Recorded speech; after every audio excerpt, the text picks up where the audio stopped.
Lors de notre party des fêtes début janvier, j'ai eu la chance de rencontrer en personne une femme extraordinaire. Myriam Bohémier, avocate, a fait le party avec nous à Radio Unicité et c'est sa première fois aujourd'hui. Vous allez me dire, il était temps, mais bonjour et bon début d'année, Myriam.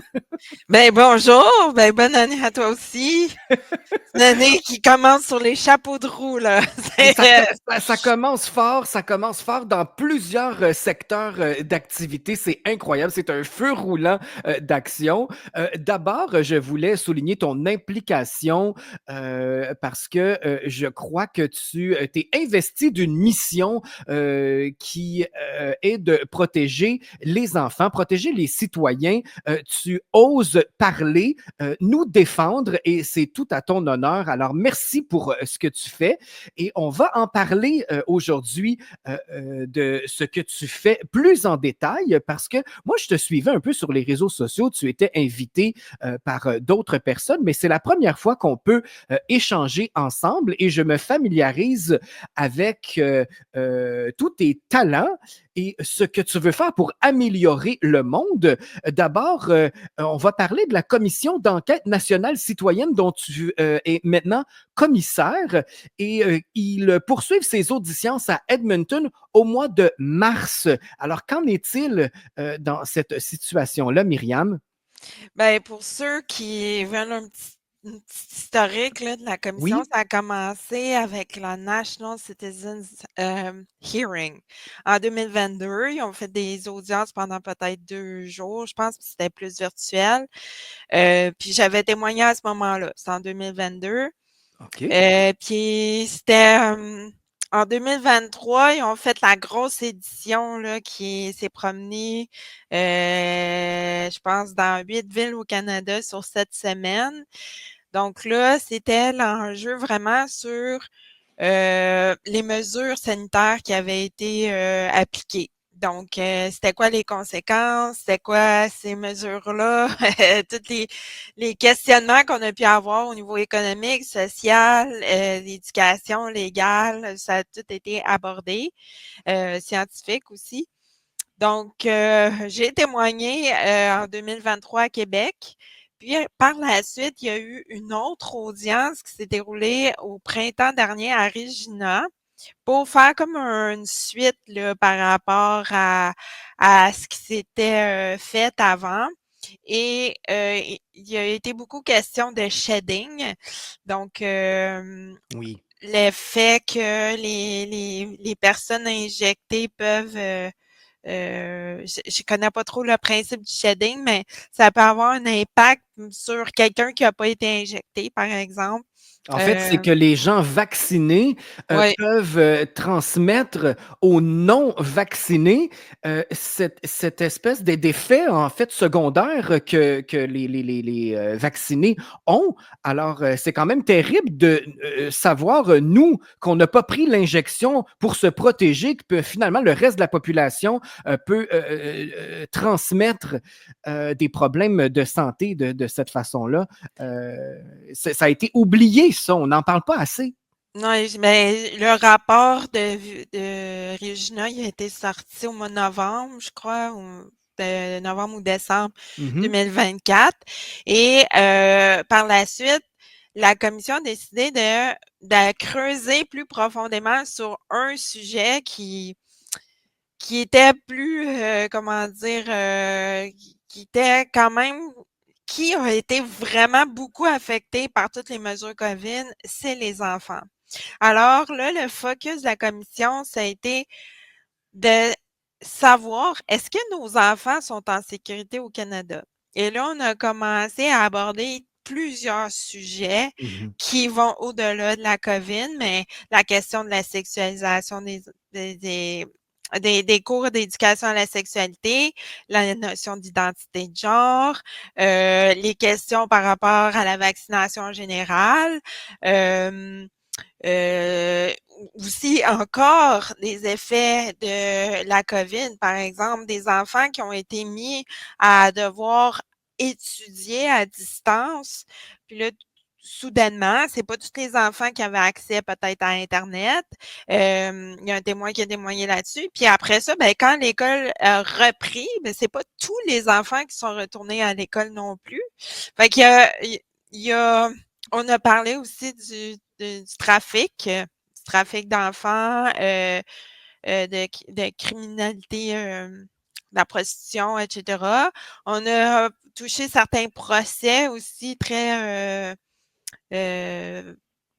particuliers qui ont touché aux notions d'éducation à la sexualité, Mhm. la notion d'identité de genre, puis la notion aussi de la question de la vaccination. Il y avait un couple qui avait été poursuivi euh, pour parce qu'un de leurs enfants est décédé. Imagine, ton enfant décède, puis tu te fais poursuivre en te faisant accuser de ne pas avoir donné à tes enfants ce qu'ils avaient besoin, les nécessités de la vie, parce Mhm. qu'ils ne l'avaient pas fait vacciner.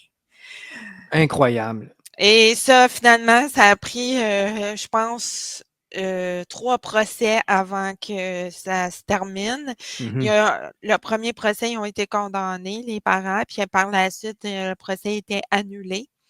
Et ils ont eu un deuxième procès.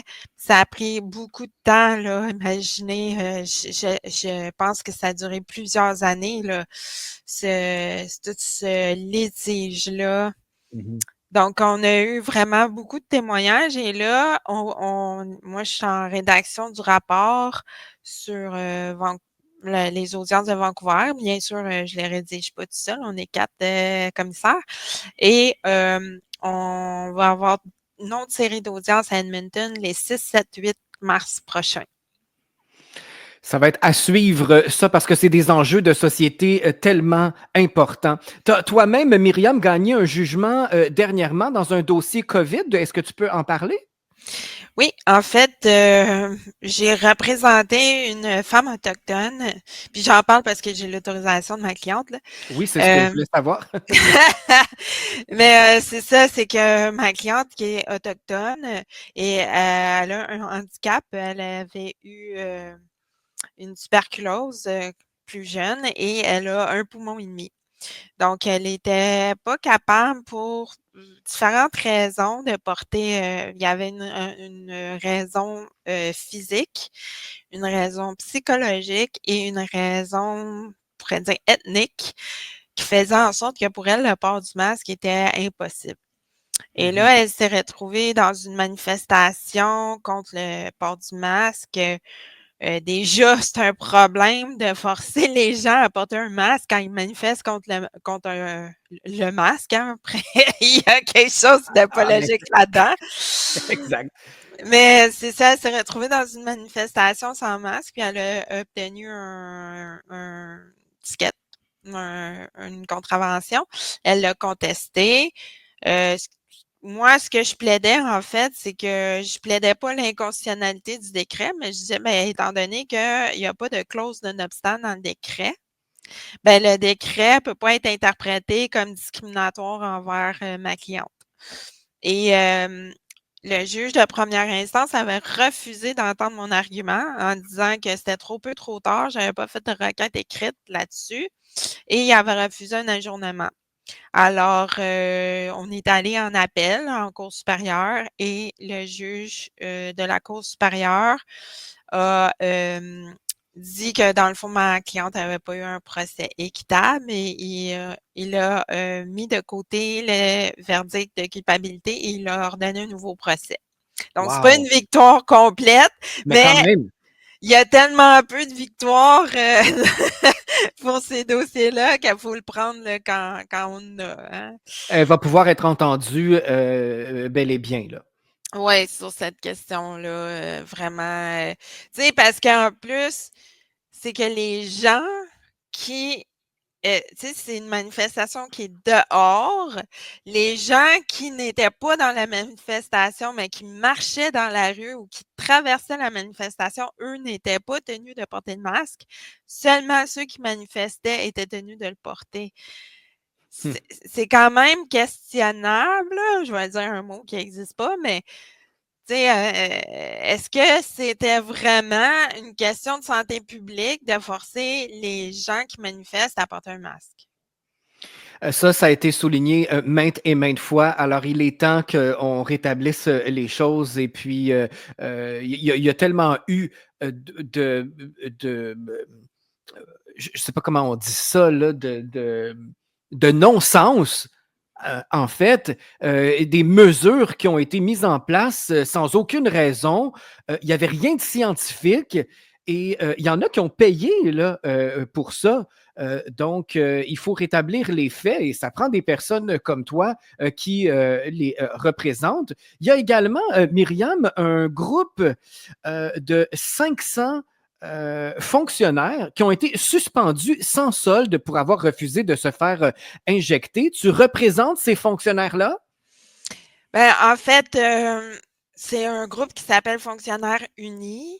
Ils Mhm. ont plusieurs ont des dossiers devant, je sais pas si je vais avoir le bon terme, là, la commission des c'est pas nécessairement des relations de travail, mais en tout cas, c'est au fédéral.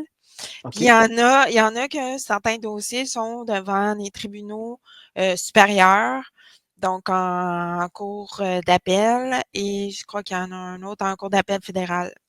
Alors, moi, je suis la nouvelle avocate au dossier, puis je vais représenter ces gens-là devant les tribunaux.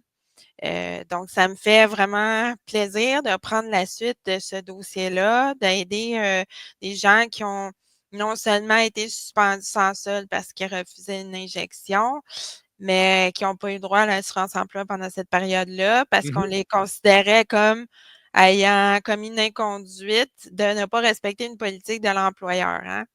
Donc, c'est des gens qui ont vécu, pourrais dire, c'est sûr que c'est une forme de on peut pas prétendre à un consentement libre et éclairé quand tu t'attaques à la survie même des gens, tu sais, si tu, te fais pas vacciner, ben, tu travailles pas. Tu as pas de revenus, aucun revenu, là. C'est pas juste, tu as pas de revenus de ton emploi, mais même de l'assurance emploi, là. C'est quelque chose. Alors, je suis contente de prendre, la suite dans ce dossier-là, puis d'aider ces gens-là. Eh bien, c'est génial, ça, pour faire avancer leur cause. J'imagine que tu as vu aussi dans l'actualité que M. Donald Trump avait permis aux gens dans l'armée de se faire réintégrer Oui. et aussi d'avoir leur paye parce qu'ils ont vraiment été tassés sans solde. Alors, est-ce que tu penses que ça peut aider ça ici au Canada à nous réveiller pour ceux qui ont perdu leur emploi, qui ont eu des dommages à ce niveau-là? Ben, je pense que ça arrivera pas avec les libéraux. Non, hein? Je pense qu'il Si va falloir changer de gouvernement, c'est ça. mais c'est sûr que c'est un vent nouveau qui peut souffler jusque chez nous pour faire bouger les choses, non? Ben, moi, je pense que si on questionne les futurs, ceux qui se présentent aux élections, comme par exemple Pierre Poilievre, Ouais. savoir qu'est-ce qu'il va faire avec les fonctionnaires fédéraux ou tous ceux là qui ont ben, les fonctionnaires fédéraux, lui, il a un pouvoir là-dessus, hein. Il a quand même la possibilité de dire on va payer les salaires qu'ils n'ont pas eu. Ben, je pense que c'est le temps, là, avant qu'il soit élu, de savoir qu'est-ce qu'il va faire s'il est élu. Donc, peut-être que ça serait une possibilité que ça arrive ici aussi. Mais On là, le c'est le souhaite. temps de le faire. Oui, exactement, parce qu'il faut connaître les intentions avant de se prononcer.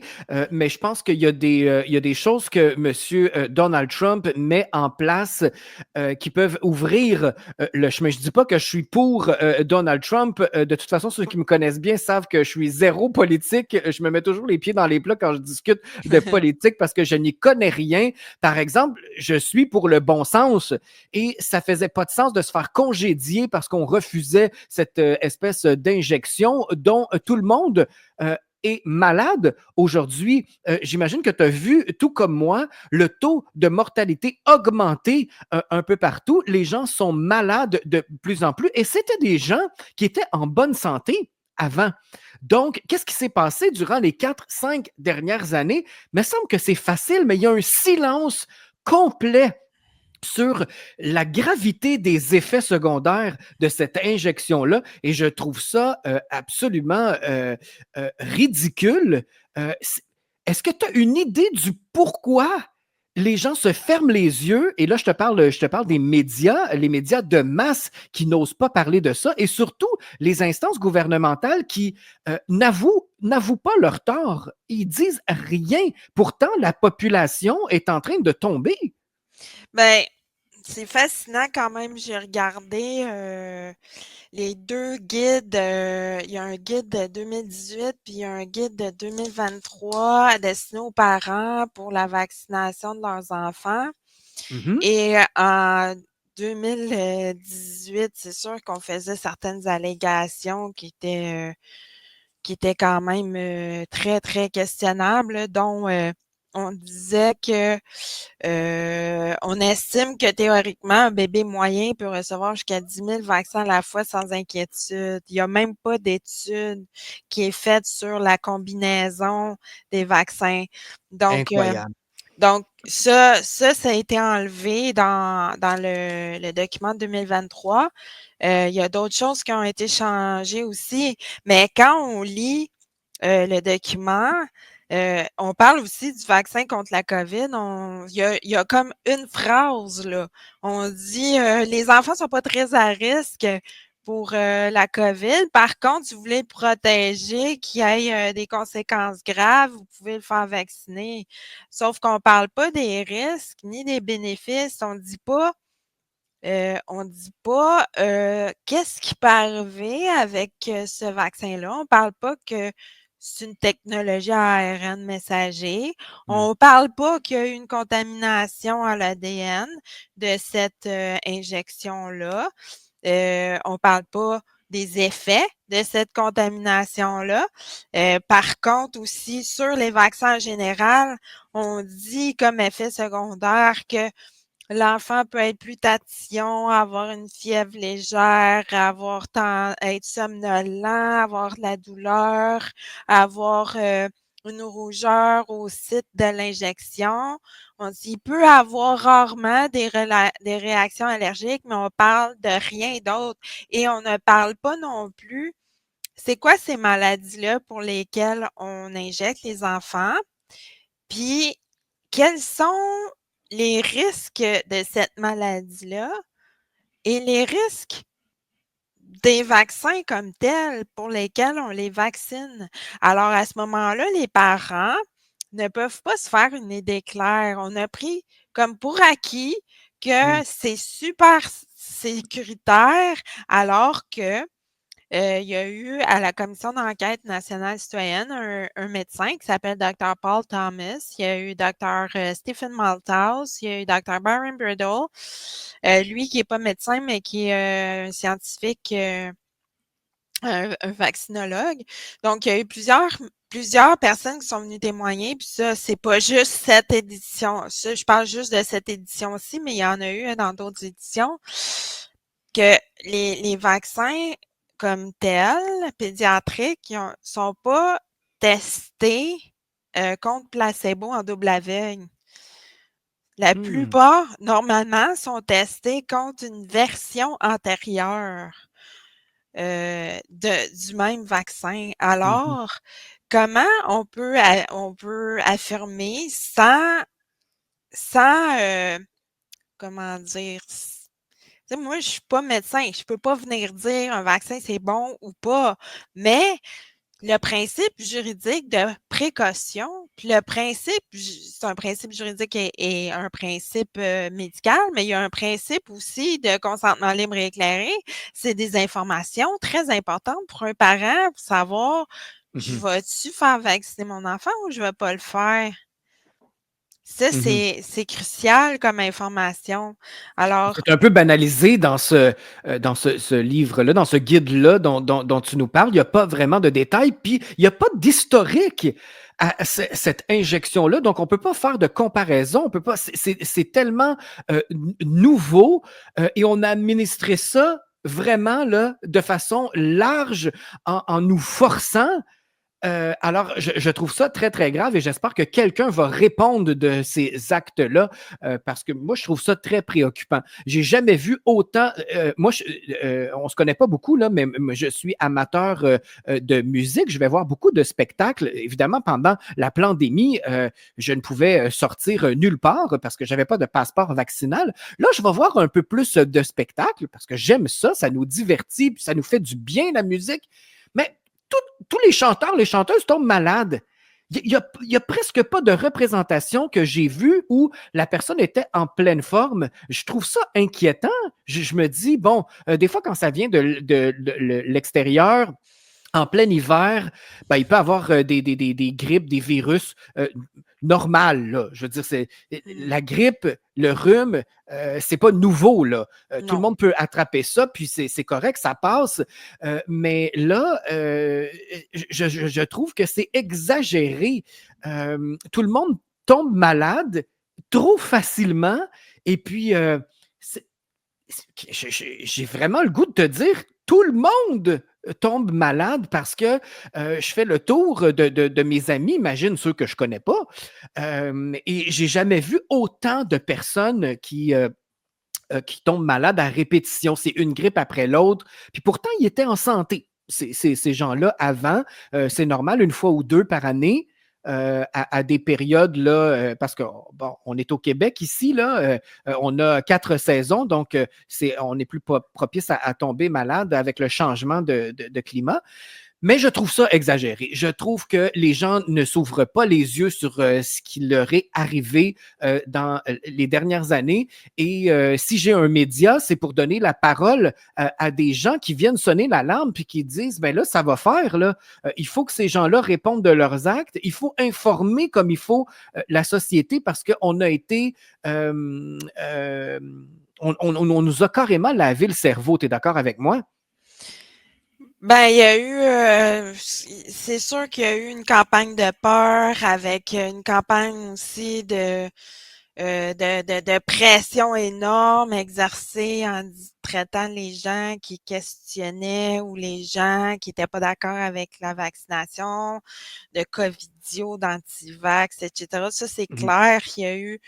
Moi, je l'avais décrit dans la première conférence que j'ai faite, qui était à Réinfo COVID à l'époque. Je décrivais ça comme une forme de mobbing. Hein. C'était comme un harcèlement institutionnel où ce que Oui. on mettait une pression énorme qui était juridique, qui était médiatique, qui était sociale. Donc, on n'avait plus la possibilité de prendre une décision libre et éclairée dans un contexte comme ça. On s'attaque, qui était économique aussi. Hein, fait qu'on a attaqué toutes les facettes des gens pour comme les obliger ou les convaincre que c'était la meilleure chose à faire pour eux ou Mhm. acheter leur consentement parce que Avec un dans le hot dog. oui, un hot dog ou une loterie ou pour qu'ils aillent la paix ou pour qu'ils gardent leur emploi, pour qu'ils aillent au restaurant, pour qu'ils aillent au Voyager. cinéma, voyager, etc. On a fait une pression énorme sur les gens. Mhm. Et là, ben c'est clair il sort des éléments pour montrer que il y a un problème avec ces injections-là. Et là, c'est certain qu'il y a beaucoup de procès un peu partout sur la planète. Il y en a aux États-Unis. Ça fait un petit bout de temps qu'aux États-Unis, il y a des procès contre Pfizer. Et il va y en avoir d'autres, effectivement, parce que je pense que la population n'a pas eu l'information claire et nette pour prendre une décision libre et éclairée. Il faut se rappeler aussi comment ça s'est fait, hein? Parce que c'était pas tu vas chez ton médecin, tu jases avec lui, tu évalues les risques-bénéfices, puis c'est lui qui te donne une injection. Non, non. euh, c'était envoyé dans la population, c'était la politique qui nous disait de prendre rendez-vous en ligne, d'aller dans un centre de vaccination. Là, tu pouvais avoir une infirmière ou un vétérinaire ou un chimiste ou plein n'importe qui ou presque là, qui avait une fonction qui touchait peut-être le Une domaine de la base, là. santé, là, Mmh. qui pouvait vacciner les gens. Et ça, imagine comment faire le traçage, rendre quelqu'un responsable de tout ça. Tu sais, Ouais. au bout du compte, moi, c'est comment je le vois souvent, parce qu'on a eu beaucoup de discussions entre avocats, puis la question, c'est tout le monde a la main dans le plat de bonbons, mais qui est le responsable? C'est Mmh. comme si ça a été bien fait pour que ça soit un peu, tu sais, Très toutes les difficile. toutes les cracks ont été Mmh. utilisées, là. C'est de façon, très judicieuse, ça a été exploité Ils se de protègent entre eux. ben, je sais pas, tu sais, je peux pas dire, leurs intentions. Tout ce que je vois, c'est que, tu sais, ça a pas passé par les médecins. Puis même les médecins eux-mêmes, tu sais, comme mettons c'est pas nécessairement le collège des médecins qui ont forcé ces médecins à se faire, injecter. Mais il y avait un décret, à un moment donné, qui obligeait tous les professionnels de la santé à se faire injecter pour le 15 octobre. Puis Mmh. après ça a été reporté au 15 novembre. Puis après ça, ils ont abandonné cette obligation-là. Mais il y a du monde pendant cette période-là que s'ils le faisaient pas, c'était écrit dans le décret que ça pouvait être considéré comme un manquement à l'honneur, la dignité de la profession. Fait que Mmh. là, c'était ton propre titre qui pouvait être en cause. Fait que Mmh. c'était dans la loi, là. C'était pas juste une question des ordres professionnels qui faisaient une pression, mais en même temps, on a eu, oui, des ordres professionnels. Puis là, je vais donner un exemple très concret. Il y a le Collège des médecins n'a pas poursuivi pour pratique illégale les personnes comme les comptables ou les politiciens, les journalistes qui invitaient les gens à se faire vacciner. Pourtant, il suggérait un traitement médical. Ça a été considéré comme étant tout le monde a droit à son opinion sur les vaccins. Et par contre, les professionnels qui se sont prononcés contre la vaccination, euh, contre l'injection COVID-19, eux autres, ils se sont trouvés devant leur ordre professionnel à devoir répondre à à ça, de dire, ben là, tu t'es prononcé hors de ton champ de compétences ou ce que tu disais, c'était faux, ou ça manquait de modération. Tu sais, c'est sûr, on passe par la bande, hein. Tu sais, on dit que tu manques de modération, on n'a pas besoin de démontrer la véracité ou la fausseté de qu'est-ce que tu dis, tu sais. C'est comment tu le dis qui devient le problème. Ah, Mmh. alors ça, on l'a vu énormément, là. On l'a vu énormément, puis c'est partout pareil. Tu sais, moi, j'ai été dans les COVID Litigation Conference aux États-Unis. J'ai à la Commission d'enquête nationale citoyenne, à la conférence Manitoba Stronger Together. Ce qu'on voit, là, c'est en France, c'est en Europe, c'est aux États-Unis, c'est au Canada, les autres professionnels ont exercé une pression sur les médecins, sur les professionnels qui ont parlé contre les mesures sanitaires. C'est partout, on a vu ça. Mmh. Alors, j'espère que ça va se rétablir tout ça. En fait, on peut difficilement recoller les pots cassés, là, mais je pense qu'ils ont des comptes à rendre envers la population et j'espère que ça va se faire. Myriam, le temps passe très, très vite. Il faut donner un mot sur la main des enfants parce que je trouve ça très important. Tu t'en fais une mission pour toi, les enfants.